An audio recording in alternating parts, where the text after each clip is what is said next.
Hello viewers, this is Vagdara SS and in today's lecture we will see what are antidotes.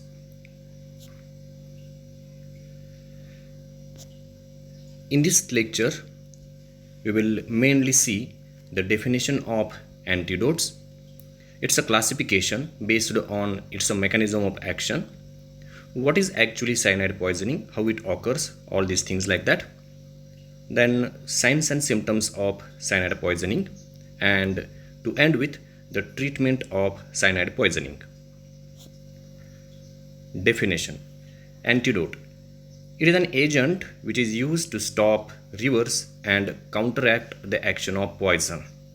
Okay, that means anything which is used or any drug which is used in the treatment of poisoning is called as antidote. The first and very important thing in the treatment of poisoning is the immediate identification of the ingested poison or corrosive agent, so that emergency treatment in the form of antidote can be started. Classification of antidotes: depending upon the mechanism of action, antidotes are classified as physiological antidote. These physiological antidotes counteract or stops the action of poison by producing other effects. For example, sodium nitrate, which is used in the treatment of course, cyanide poisoning. This sodium nitrite converts hemoglobin into methemoglobin, which binds cyanide ion. Second class, chemical antidote. These type of antidotes change the chemical nature of poison so that poison can be deactivated. For example, sodium thiosulfate. This is again used in the cyanide poisoning. This sodium thiosulfate converts toxic cyanide ion into non-toxic thiocyanate ions. These non-toxic thiocyanate ions are water-soluble ions which can then be removed or excreted out of the body through urine. Other examples of chemical antidote include calcium edetate, which is a very known complexing agent and it is used in the treatment of heavy metal poisoning. This calcium edetate or sodium edetate forms complexes with heavy metals and which facilitates its excretion out of the body. Third and very important class of antidote is mechanical antidote. These types of antidote prevent the absorption of poison in the body. If the absorption of poison in the body is prevented, so its toxic effects on the body are not seen. For example, activated charcoal, which adsorbs the poison before its absorption into the body. Cyanide poisoning. Friends, cyanide in any form, if ingested, may cause death.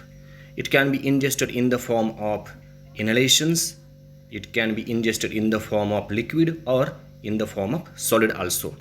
The cyanide releasing substances like hydrocyanic acid, cyanamide, cyanogen chloride, there are some photographic chemicals which also have cyanide ion in them, silver foliaceous, and there are some natural products like seeds of peach, apricot, bitter almond can prove fatal. These natural products at some time of their life, they have a concentration or a part of cyanide in them. So if these natural products are ingested or administered at that particular time, they can prove fatal for the humans. Mind well, ingestion of as minimum as 300 milligram of potassium cyanide can cause your death. Actually, what happens in our body? Cyanide stops the cellular respiration by combining with ferric ion of cytochrome oxidase.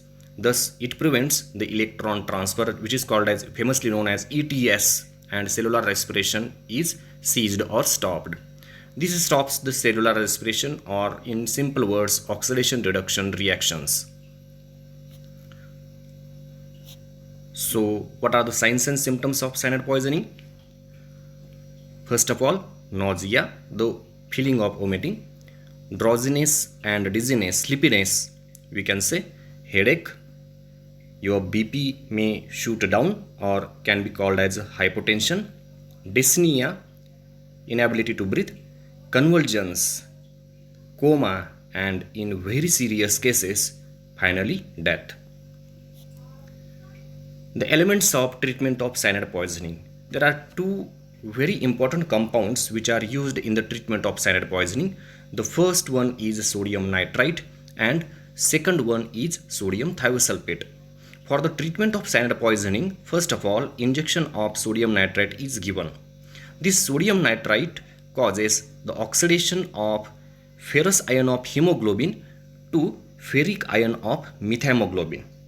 This converted methemoglobin combines with cyanide ion, which is not yet entered into the cell, to form cyanomethemoglobin. The representative reaction is written over here. As cyanide ions are combined or cyanide ions are converted into cyanomethemoglobin before it enters into the cell, the essential enzymes that are present in the cells are protected. After sodium nitrite, 5 minutes after that, a slow infusion of sodium thiosulfate. The speed should be maintained at 50 ml in 10 minutes is started. Because of the slow dissociation of cyanide ions from cyanomethemoglobin occurs. These thiosulfate ions react with these set-free cyanide ions and convert them into relatively non-toxic thiocyanate ions, which can be easily excreted throughout the body through urine. This reaction is catalyzed by one enzyme, rhodinase. The representation is shown over here.